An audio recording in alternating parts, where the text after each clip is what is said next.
नमस्कार दोस्तों। आज की कहानी है अमित किशोर जी का लिखा हुआ एक थी सगुप्ता। आज पड़ोस में काफ़ी गहमा गहमी का माहौल था। गहमा गहमी तो पिछले कई दिनों से हो रही थी। बस इतना ही था कि उस गहमा गहमी ने आज शोर की शक्ल ले ली थी। ये मोहल्ला बहुत ज़्यादा बड़ा भी नहीं था। बर्तनों की टकराने की आवाज़ एक दूसरे के कानों तक न सुनाई दे। हालांकि मैंने कोई ख़ास कोशिश नहीं की या कहूँ कि तवज्जो नहीं दिया जानने की तो उसमें क्या माजरा है। पर मोहल्ले के और घरों से भी लोग बाहर निकल आए थे। फिर भी मैं खुद को बहुत वक्त तक रोक नहीं सका। सोचा चल कर देखता हूँ खान साहब के यहाँ आज सुबह सुबह कौन सी धुन छिड़ी हुई है। मेरे छज्जे से खान साहब की बाउंड्री बिल्कुल साफ दिखाई पड़ती थी। छोटे मामूली और छोटे रईसों का ही मोहल्ला था।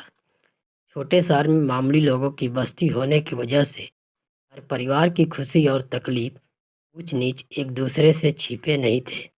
इसलिए खान साहब की बाउंड्री का नज़ारा देखकर मैं थोड़े सकते में था। खान साहब की सबसे बड़ी बेटी या कहें घर चलाने वाली सगुप्ता चुपचाप सिर नीचा किए खड़ी थी और घर के सारे लोग उसे घेरे हुए खड़े थे। छत से सब दिख रहा था मुझे। अचानक से मेरे जेहन में सगुप्ता के शक्ल में चक्रव्यूह में फंसा हुआ अभिमन्यु दिखा। खान साहब अपनी उसी जाने पहचाने अंदाज में पड़े हुए थे। शायद पिछले रात वाली अभी उतरी नहीं थी जो उन्हें आंखें खोलने की इजाज़त भी नहीं दे पा रही थी। शराब के नशे में आंखें बंद किए कुर्सी पर लुढ़के हुए थे। उनसे जब भी मिलता बड़ी कोफ्त सी होती थी मुझे। एक बाप जिसने अपनी ज़िंदगी में अपनी औलादों के लिए एक भी फर्ज को अंजाम नहीं दिया, बस बच्चे पैदा किए और वो इतनी शान से इस बिना पर ज़िंदगी जीता है। खान साहब को 3 बेटियां और एक बेटा था, पर सगुप्ता और नसीम को छोड़कर सभी एक नंबर के निकम्मे और गैर जिम्मेदार। नसीम उनकी तीसरी बेटी थी। ये क्या करने जा रही हो सगुप्ता? ये दुनिया कभी माफ़ कर पाएगी तुम्हें? दुनिया की छोड़ो, इस घर की तो सोचो। तुम्हारे पीछे तुम्हारे छोटे भाई बहन किस तरह से उन लोगों का सामना करेंगे जिनके सामने आज तुम अपनी बेवकूफ़ी और नादानी से ये सब करने जा रही हो। थोड़ी तो शर्म करो। मेरी औलादों में सबसे बड़ी और जहीन हो तुम। सगुप्ता की मम्मी के ये लफ्ज़ सुनकर छत पर खड़े खड़े ही समझ गया कि इस बार कोई मामूली गहमा गहमी या शोर जैसा माहौल नहीं है। खान साहब के यहाँ आज फैसले की घड़ी दिख रही थी। उनके आंगन में अच्छा ही था। किसी भी अभिमन्यु की किस्मत का फैसला जितनी जल्दी हो जाए बेहतर है। अगली बारी सुगुप्ता के छोटे भाई नदीम के बोलने की थी। वो भी कहाँ किसी से कम था। सीधे उसने सगुप्ता के औकात पर धावा बोला। ऊंची आवाज़ में चिल्ला रहा था, अरे घर की इज्जत का रत्ती भर भी ख्याल नहीं है क्या? लोग हंसेंगे हमारे घर पर, अपनी औकात भी भूल गई क्या तुम आपा? बाकी के सभी भाई बहन बगल में ही खड़े थे। बोल तो कुछ नहीं रहे थे, पर उनके हाव भाव और चेहरे के आते जाते रंगों से साफ पता चल जाता था कि नदीम के मुंह से निकले हर अल्फाज में सगुप्ता के खिलाफ उन सबकी भी खामोशी रजामंदी थी। एक केवल नदीम को देखने मैंने देखा, सीढ़ियों के पास खड़ी सुबक रही थी। आंसू नहीं रुक रहे थे उनके सामने। अपनी आपा के लिए सबसे ज़्यादा फिक्रमंद वही थी।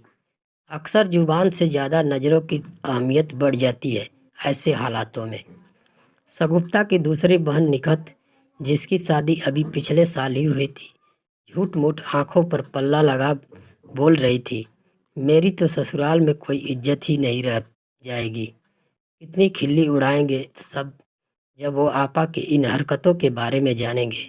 जिसे मौका मिल रहा था सब रेडियो की तरफ बजे जा रहा था।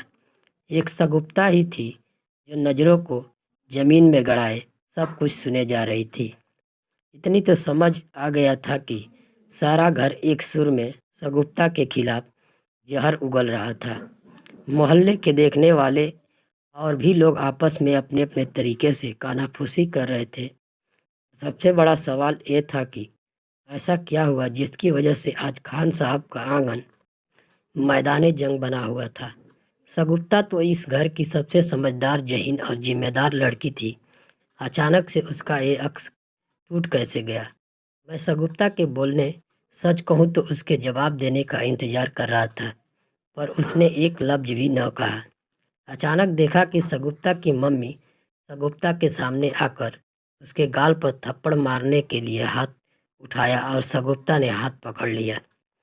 अब बोलने की बारी सगुप्ता की थी। बड़े अदब से उसने कहना शुरू किया, ऐसा क्या कर दिया मैंने जो आज इतना हो हल्ला मचा रखा है? आप लोगों ने उन दिनों क्यों नहीं आप सब ने हल्ला मचाया जिस दिन अब्बा के शराब के लिए मुझे शराब खाने तक जाना पड़ता था? क्यों नहीं गया कोई ये काम करने? कहाँ थी उस दिन इस घर की मकबूल इज्जत? अब्बा की बीमारी का खर्चा मैंने कहाँ से लाया? आज तक किसी ने पूछा कि मैं कहाँ से लाती हूँ? और अम्मी आपको तो बस पर्दे की आड़ में घर की झूठी इज्जत ढकनी ही है। ये नदीम आवारागर्दी करते फिरता है, जेल के चक्कर काटता है। आए दिन मैं जाकर बेल करवाती हूँ, ये इज्जत की धज्जियाँ उड़ाता है।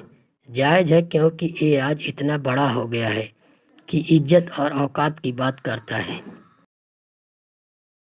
ये निखत अपनी ससुराल की बात मुझे बता रही है। किसी ने सोचा आज तक मैंने शादी क्यों नहीं की? अरमानों को क्यों दफन कर दिया? यकीन मानिए आप सबों की जिम्मेदारियां उठाते उठाते मुझे खुद को इतना कमज़ोर महसूस करती हूँ कि अब अगले को क्या सहारा दूँ और कैसे सहारा दूँ। अगर नसीम ने साथ न दिया होता तो मैं कब का ये सब छोड़कर कहीं चली गई होती। और मैं ऐसा क्या करने जा रही हूँ जिससे आप लोगों को इतनी तकलीफ़ हो रही है? ये काम तो मैं जब से होश संभाला तब से किया है, पर बस इतना है कि इस बार मैंने केवल खुद के बारे में सोचा है। क्या करती अम्मी? अब्बा की हालत से पूरा मोहल्ला वाकिफ़ है। नदीम को इस लायक बना ही दिया है कि वो अकेले अपने दम पर पूरे घर को संभाले। नसीम भी जिम्मेदार हो ही गया है। कब तक अपनी खुशियों का गला घोट घोट कर ज़िंदगी जीने का वहम पालूं? अब नहीं होता अम्मी ये सब मुझसे। नसीम दौड़कर आई और सगुप्ता को गले लगा लिया। ऐसा लगा एक आने वाली ख्वाहिश को, एक अधूरी हसरत ने एक दूसरे को गले लगाया हो। अब माहौल में पूरी तरह सन्नाटा था। कोई किसी से कुछ नहीं कह पा रहा था, कहना तो दूर किसी के तरफ कोई देख भी नहीं रहा था। सगुप्ता ने किसी को फ़ोन मिलाया, बातें की और आधे घंटे बाद खान साहब के घर के बाहर एक बड़ी सी गाड़ी आकर रुकी। उसमें से एक अधेड़ उम्र का इंसान निकला, साथ में दो बच्चे भी थे। बच्चे थे बहुत प्यारे प्यारे। उस इंसान से सगुप्ता ने सबका तारुफ करवाया। एक आदिल साहब हैं और ये उनके दो बच्चे। मैंने फैसला किया है कि अब बाकी की ज़िंदगी आदिल साहब और बच्चों के साथ ही गुजारूंगी। आप लोग खुश रहें, अच्छे से रहें। बेटी हूँ इस घर की, फ़र्ज निभाती रहूँगी। सगुप्ता अपने शौहर आदिल और बच्चों के साथ गाड़ी में बैठी और चल दी। गाड़ी के धुएं का गुबार घर वालों के मुंह पर साफ साफ दिख रहा था और मैं ये सब छत पर खड़ा देख सोच रहा था कि सगुप्ता ने एक झटके में वक्त की बेड़ियों को कै जैसे तोड़ा। कितनी लड़कियां ऐसा करने का हिम्मत कर पाती हैं? मर्यादा, इज्जत, औकात जैसी दकियानूसी ख्याल कब से औरतों को जकड़कर उन्हें बेवजह गुलाम बनाए हुए है। जिस एक दरवाजे को अपने जीवन के चक्रव्यूह में अभिमन्यु तोड़ने में नाकाम रहा था, शायद सगुप्ता ने उस एक दरवाजे को अपनी ज़िंदगी के चक्रव्यूह में तोड़ने की हिम्मत भी दिखाई और मिसाल पेश किया था। आज ज़रूरत है एक नई सोच की, और सोच ऐसी जो पुल की तरह हो, किसी सैलाब की तरह नहीं। दोस्तों, उम्मीद करता हूँ यह कहानी आप लोगों को अच्छी लगी होगी। इस कहानी के लिए एक लाइक कर दें, कमेंट बॉक्स में अपने राय दें। मिलते हैं नेक्स्ट वीडियो में, तब तक के लिए धन्यवाद।